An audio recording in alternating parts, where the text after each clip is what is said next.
कैसे हैं? अच्छे हैं? बहुत अच्छी बात है। बच्चों, एक बात बताइए, जब हम अपने जीवन में कुछ नया-नया करते हैं, कुछ नया होता है, नया सीखते हैं, तो कितना अच्छा लगता है ना? वो हमें हिम्मत देता है कि हम जीवन में कुछ नया करते रहें, उमंग-उत्साह से भरते रहें, है ना? तो आज भी हम कुछ ऐसे ही नया सीखने जा रहे हैं और वो नया है अनुच्छेद लेखन। आप कहेंगे मैम हम तो ये बहुत बार लिख चुके हैं, लेकिन नियमों के साथ सीख कर लिखेंगे तो बहुत अच्छा बनेगा, है ना? और बच्चों नियम खेल में, पढ़ाई में सबके अगर हम नियम बना लेते हैं, कुछ अपने सिद्धांत बना लेते हैं, तो उसमें हमें सफलता ज़रूर मिलती है। तो ऐसी अनुच्छेद को अच्छा बनाने के लिए आइए उसका अर्थ, उसके नियम जानें। अनुच्छेद का अर्थ है आपसी परस्पर संबंध, यानी कि जुड़े हुए कुछ वाक्यों का समूह। देखो जब भी कोई हम चित्र देखते हैं, हमारे उस चित्र को देखकर मन में जो भाव आते हैं, विचार आते हैं, उनको एक क्रम से अगर हम लिख लें तो वो अनुच्छेद लेखन बन जाता है और उसी क्रम को हम एक बड़ा रूप दे दें, बहुत विस्तार से लिख दें तो वो निबंध बन जाता है ना? तो अनुच्छेद छोटा होता है, निबंध बड़ा होता है। जैसे कि देखिए इसमें लिखा है किसी एक भाव या विचार को संक्षेप में लिखना होता है 10-12 वाक्य में, वो अनुच्छेद कहलाता है। और अनुच्छेद निबंध का ही छोटा रूप है, परंतु छोटा होने पर भी विचारों और तथ्यों से पूर्ण होता है। कि विचार अनुच्छेद छोटा है तो क्या हुआ उसमें सारे विचार होने चाहिए, वो पूर्ण होना चाहिए अपने आप में, है ना? किसी विषय के एक पक्ष या पहलू का वर्णन होता है, व्याख्या होती है अनुच्छेद के अंदर। कोई भी आपको एक विषय दे दिया जाता है, उस पर आपको अपने विचार लिखने होते हैं। थोड़े शब्दों में भी हमें विचार या भाव प्रकट करने से ही अनुच्छेद बनता है। अब इसको हम किस तरह से लिखेंगे उसका एक रूप देख लीजिए। जैसे अनुच्छेद का विषय कोई भी हो सकता है, आपकी परीक्षा में भी आता है, कुछ भी आ जाता है, वो आपने पहले से नहीं पढ़ा होता। विषय से संबंध विचारों को लिख लेना चाहिए। एक पेपर पर सारे जो हमारे विचार होते हैं, उन सबको लिख लें, फिर उनको क्रम से कर लें कि पहले क्या आएगा, इसके बाद क्या आएगा, है ना? मतलब कि एक भूमिका बना लें कि इसको ऐसे करना है, फिर इसके बाद ये लिखेंगे, तो वो जुड़े हुए वाक्य भी लिखेंगे, है ना? अपनी बातों या तर्क को समझाने के लिए उदाहरण भी देने चाहिए। आपने ये बात किस आधार पर कही है, इसको सिद्ध करने के लिए आपको उदाहरण भी देने चाहिए और भाषा को सबसे अच्छा बनाने के लिए कुछ कविता की पंक्तियाँ, मुहावरे, आप स्लोगन जैसे देते हैं, है ना? वो सब भी आप लिख सकते हैं। तो ये देखा अभ्यास का महत्व और ये चित्र देखकर आपको कुछ याद आया? कक्षा 4 में आप पढ़ चुके हैं ना? क्या? क्या पढ़ चुके हैं? एक वरदराज की कहानी अपठित गद्यांश में पढ़ी थी, परंतु अभी हम यहाँ अभ्यास का महत्व जानेंगे और ये कहानी भी मैं आपको ज़रूर सुनाऊँगी, पर पहले अभ्यास का अर्थ, इसका क्या महत्व है? तो ये देखिए, अभ्यास का अर्थ है एक ही प्रक्रिया को बार-बार निरंतर दोहराना। क्या कहलाता है ये बच्चों? अभ्यास। और कब तक दोहराना? जब तक कि कोई भी त्रुटि दूर न हो जाए, यानी कि जब तक कोई भी त्रुटि रह गई तो हमें बार-बार अभ्यास करते रहना चाहिए, तभी हमें सफलता मिलेगी। या फिर जब तक हम सफल ना हो जाएँ, जो हम लक्ष्य चाह रहे हैं अपना, तब तक हमें अभ्यास करते रहना चाहिए। अगर जो लोग जीवन में अभ्यास नहीं करते, वो सफल नहीं होते। अभ्यास का किसी भी मनुष्य के जीवन में बहुत-बहुत महत्व है बच्चों। क्यों महत्व है? क्योंकि अभ्यास करने से हमें विद्या आती है और अनभ्यास यानी कि अभ्यास का उल्टा, बिना अभ्यास से विद्या समाप्त हो जाती है। अब देखो ना आप कोरोना के कारण कितने दिनों से घर पर हो, आप कोई मैथ्स की, आपके गणित के विषय की आप कोई तैयारी नहीं कर रहे हो तो क्या हो रहा है? सब भूले से हो जा रहे हो उसके नियम। इसलिए तो आपकी ऑनलाइन क्लास शुरू करी गई है बच्चों, है ना? अभ्यास की कोई सीमा नहीं आती। जब तक आप चाहें अभ्यास करें, आप सफलता प्राप्त कर लें, आपको जो भी आपका लक्ष्य है उसी को प्राप्त करके मानें, तब है आप में कि आपने अभ्यास किया है और अभ्यास के बल पर असंभव काम को भी हम संभव कर सकते हैं। अभ्यास ही सबसे बड़ा गुरु है। बिल्कुल सही, क्योंकि आपकी अध्यापिका ने कह दिया बेटा आप इसको ऐसे करिए, बार-बार करते रहिए, आपको आने लगेगा। तो आपने क्या किया? बहुत ज़्यादा अभ्यास किया, प्रैक्टिस की उसकी, तभी तो आपको आ गया। तो आप कहेंगे हाँ, हाँ, हाँ और कितनी बार ऐसा होता है, आपके पास कोई नहीं है सिखाने के लिए, फिर भी आप लगे पड़े अपनी धुन में सवार हैं, करते जा रहे हैं और एक दिन आप कुछ नई चीज़ देख लेते हैं, अरे! ये तो मैंने ऐसे किया था तब ऐसा हुआ था, है ना? तो हुआ ना वो गुरु एक तरीके से आपका। ये चित्र दिख रहा है आपको क्या है? ये है अर्जुन, ये है द्रोणाचार्य और ये उसके भाई। तो अर्जुन वाली कहानी पता है आपको क्यों? अर्जुन को मैंने यहाँ पर ये पिक्चर क्यों तस्वीर क्यों दिखाई है?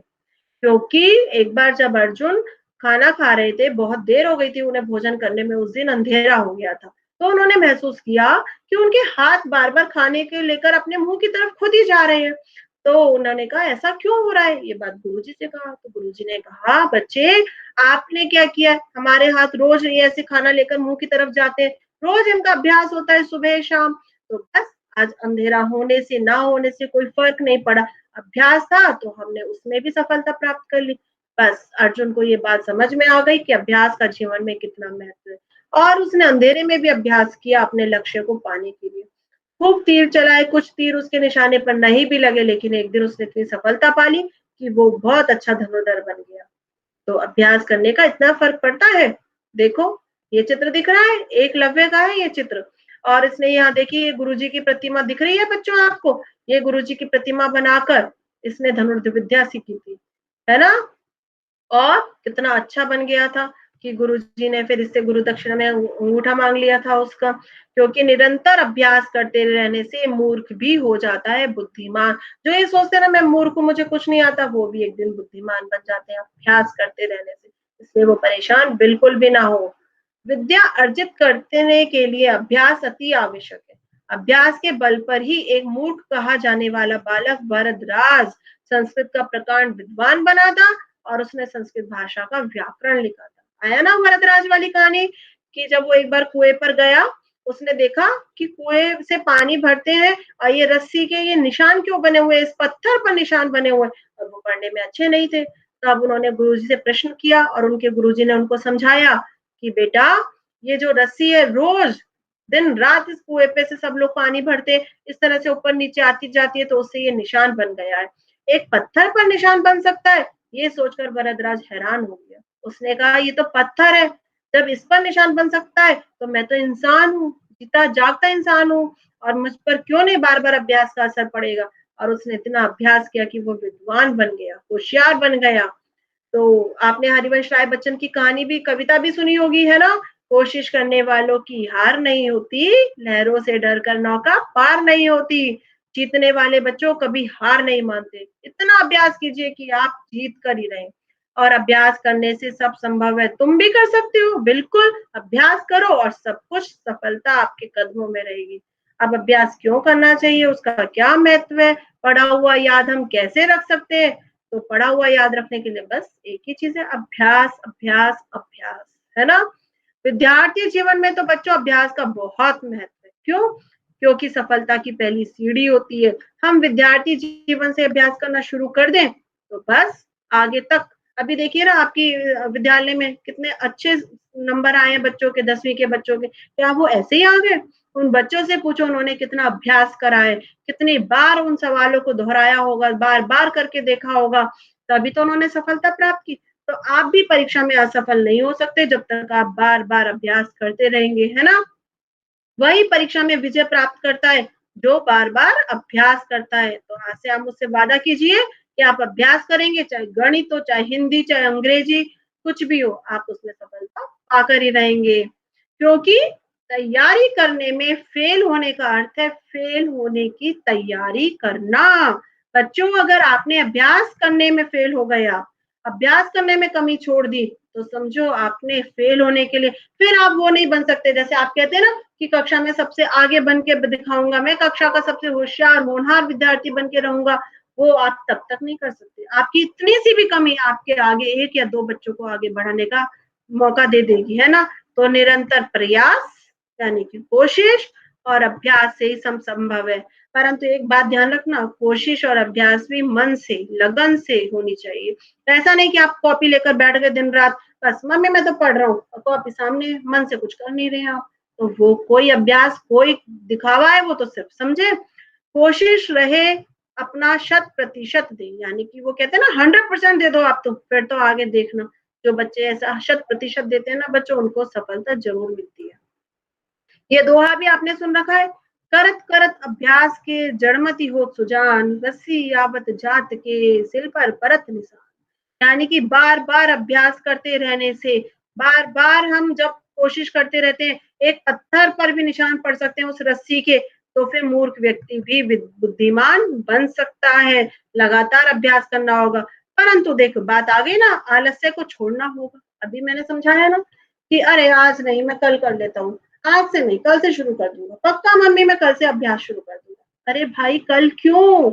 अभी से क्यों नहीं? इतनी सी कमी नहीं छोड़ो, ये आलस्य ही तो सबसे बड़ा दुश्मन है हमारा, हमें इसे छोड़ना है और अज्ञानता को दूर भगाना है। अब देखिए बात आ गई एकाग्रता से, एकाग्रता से ही हमें मेहनत करनी होगी। क्यों करनी होगी मेहनत? क्योंकि ये जो एकाग्रता है, बिल्कुल ध्यान से काम करेंगे, तभी तो हमें मेहनत मिलेगी।